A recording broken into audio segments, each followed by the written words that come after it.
we're close enough. I gotcha. Okay, cool. Well, hey, man, it's great to meet you. Thank you for taking a minute out today. I appreciate it. Sure. So, I want to hit the ground running here with our conversation. I want to ask you 4 years ago, we were wrapping our heads around this pandemic. How long is it going to last? What are the lasting impacts? What's going on? Is this reality? And now, in this kind of quote unquote, and I'm specific by doing that, post Sure. pandemic era, how did you survive it and how did it subsequently change you? Right. So, for me, it did not affect me as much as I think other people. I am, uh, I don't know, addicted to backups, and I have clones of all my office computers that are on laptops that each of my employees has at their home. So I always tell them, getting a big package that day, or your cable company's coming to between a 10-hour window, no problem, just stay home with your laptop. And so everybody just stayed home during the pandemic and used their laptop, which was a constantly, we used Dropbox, so it was constantly updated with what they had at their office.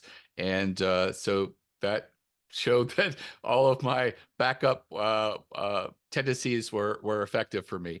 The next thing was, how did it affect my customer base?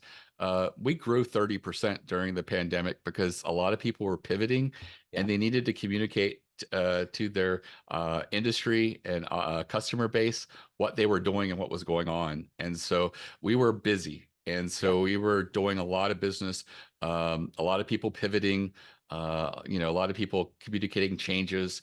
And so it was a busy time for us. And I recognize we were very fortunate for that. So we also did a lot of pro bono work, helping other people during that time. We did a press release campaign for the Dining Bond Initiative. That's on my website, eReleases.com, as a case study, top case study. And we did one release with them, and it resulted in over 100 articles Wow. and over, I think, $11 million in revenue to help restaurants that were closed during the pandemic.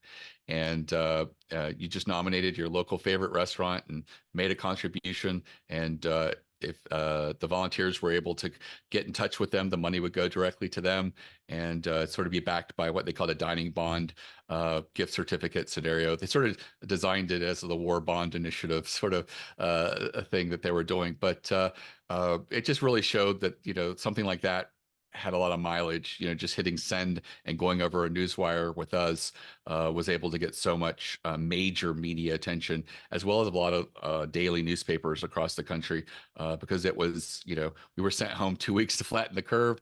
And here we were just uncertain what's going on. And here was some positive news and something that you sitting at home could actually do to make a small difference to someone locally.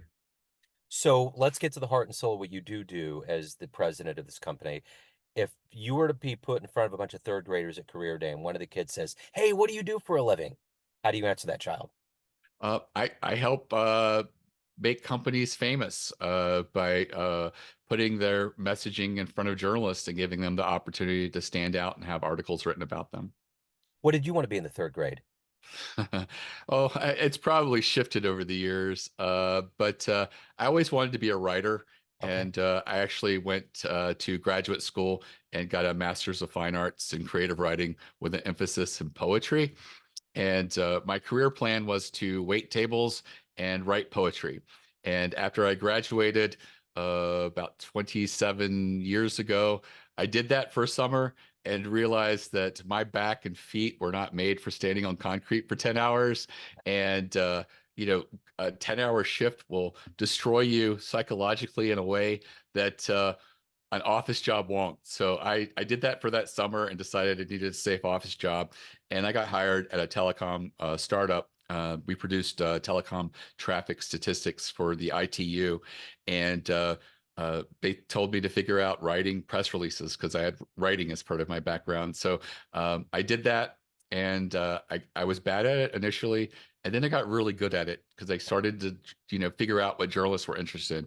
Journalists weren't interested in a lot of data dumps. I'd say, here's, telecom traffic for the Caribbean. They weren't interested in that. But then if I focused the press release on one of those Caribbean countries generating more telecom traffic to and from the United States, because they are the center of 1-900 numbers at the time. That really got people interested. We did that release, and we got picked up by Financial Times, Economist, Wall Street Journal, Washington Post. And so I just realized it's a story that journalists are interested, and you need to address the story arc of everything you communicate to journalists. I get, as a popular press release, product launch press releases, and they're already written, and they just want to send them out through me, and I'll take their money and send them out. But if they slow down and talk to us, I'll say, hey, you have, here's the product, here's a list of features, and here's a place to learn more and buy. That's not a story arc, and it's going to be hard for journalists to write a good article about that. Uh, I'm sure people used the product. Give us a use case story. This client had this obstacle. They used the product. This was the outcome. Here's a quote by them about how this perfectly fit what they were looking for.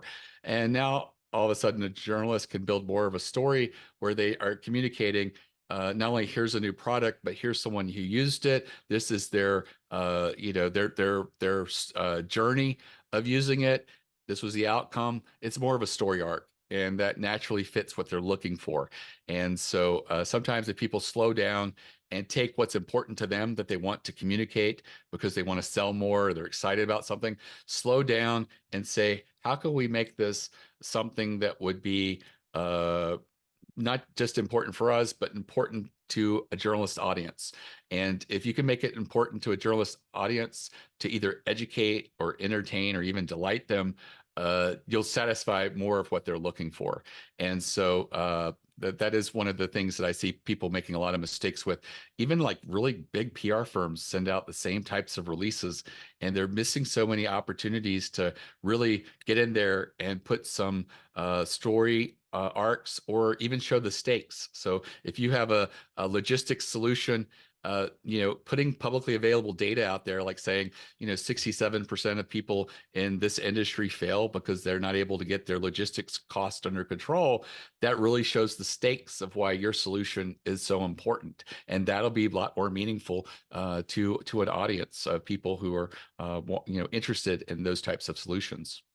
So who has been kind of a hero or an inspiration in your career as not only an entrepreneur, but as a writer?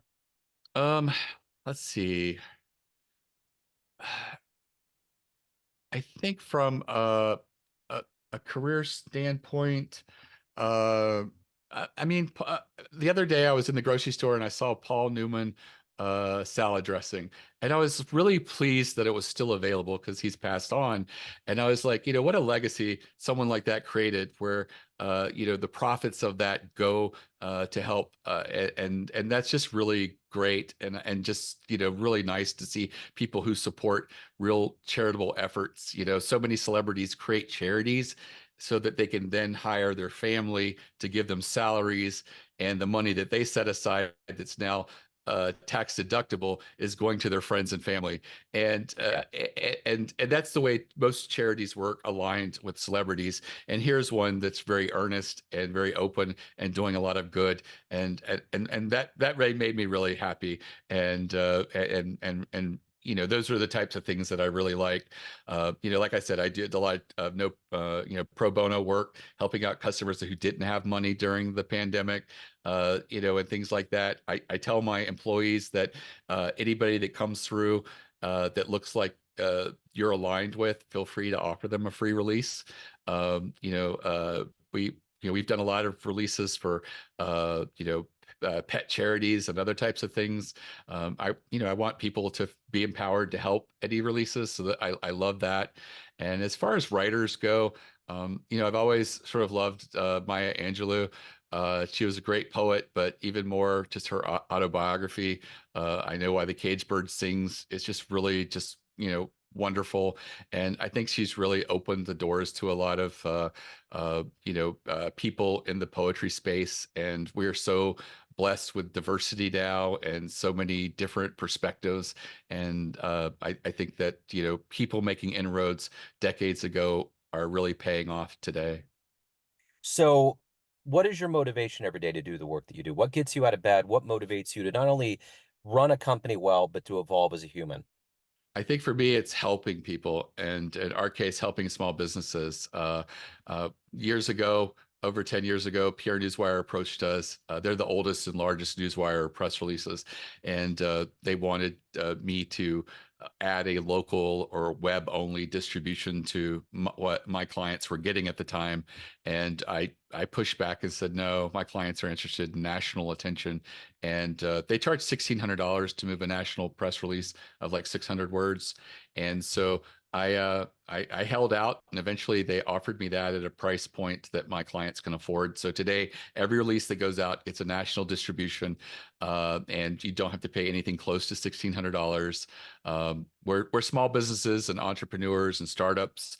We're not the people that they're interested in having their salespeople reach out to, because their salespeople are looking at each new client spending 20 to 30,000 a year, and my clients aren't even spending 2,000 a year. So that's the real benefit of that, and the volume that we have. We do 10,000 to 12,000 releases a year, because we're representing so many different businesses like that. So I could have held out for more profit and just given a web only or a local distribution, but I really wanted to fight for the small businesses and give them the opportunity, so that, if they have a release and they hit send, they could potentially see the outcome that the Dining Bond Initiative did, by getting just a phenomenal, crazy amount of pickup.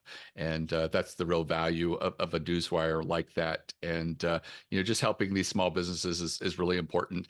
I've known that if 20 years ago I had been a PR firm, today, I would be worth millions more. But that's not where my heart is. I don't want to work with big corporations and, trying to leverage maximum profit when I can really help a lot of people and make a real difference in the long term. So, as a president of a company with employees, you have to dispense good advice. But what's the best advice you've ever gotten? I think the best advice I've ever gotten is uh, you measure everything in the business. And it started out with landing pages and conversions, and it's moved everything from how we onboard people, even measuring that and testing different approaches for onboarding and seeing if that ends up with a different outcome. Just measure as much as you can in the business, and make everything be accountable. So, of all of these things that you've done and accomplished and become in your life, what are you the proudest of? Um, I think for me, there's a couple of ones that stand out, but one in particular is a client who said I saved his life, and he really means that. He was someone from Russia who came to the United States, and uh, basically reported on crime, uh, and organized crime in Russia, and had gotten some kind of clemency in the U.S. And all of a sudden, we had a new president, and uh, his clemency went away, and they said, "No, you don't. You have to go back to Russia." And so him and his lawyer exhausted all the appeals, spent over six figures fighting it, and he had a ticket and knew his seat number going back to Russia. I think the following Thursday, and we sent a release for him, and the Wall Street Journal published that article that day online. And usually it's always published the day that it goes in print, but they published it that day. It went in print the next day. And he was contacted by his local congressman, and eventually they were able to resolve it. And he swore that he had named so many names that he felt that once he touched down in Russia, it's just a matter of hours before he was, no longer alive. And he really, really believed that, using PR and public relations in this case with the press release saved his life. And so I felt really, good about that, because it's like, I never saved anybody's life. But yeah, he said he knew his seat number going back, and he'd already received death threats and stuff like that because of some of the people he had talked about.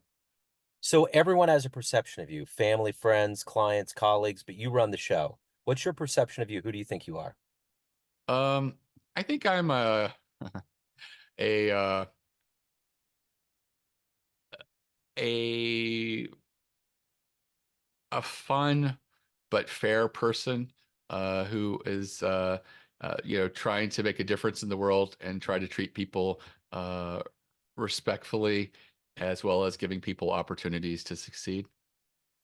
So if of all the journalists that exist out there, since that's kind of the group that you go to, who's one of your favorites? Who would you love to sit down and talk to or interview? Um, let's see.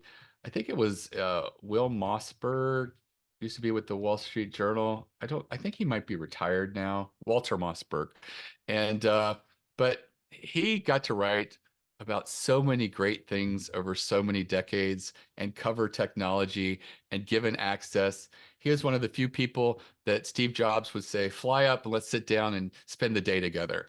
And so his access to so many important people in tech at a time when tech is just exploding is just amazing. And so I would love to sit down and share some of his stories because I know that there's a lot he didn't talk about or publicly talk about, and I'd love to know some of those little tales. This has been fascinating. Mickie, if anyone wants to reach out, they want to hire you, learn more about you, any of the good business, where do they go? So eReleases.com is my website. I do have a free masterclass on the types of strategic releases that actually work. And if you build a PR campaign of them, you'll really succeed. And again, it's completely free. It's less than an hour video masterclass because we don't have the attention spans to watch a 12-hour class. So it's at eReleases.com/plan, PLAN. And it's a great way to get started and learn more. And again, feel free to visit eReleases.com and talk with my editors. We have no salespeople. We're in it to help people, and we're pretty candid if we feel like you're a good fit or not, as well as giving you some resources to get started. Excellent. This has been wonderful. Thank you, sir. Thank you for your time. Keep doing the great work, man. I appreciate it. You're very welcome. Thank you. Take care.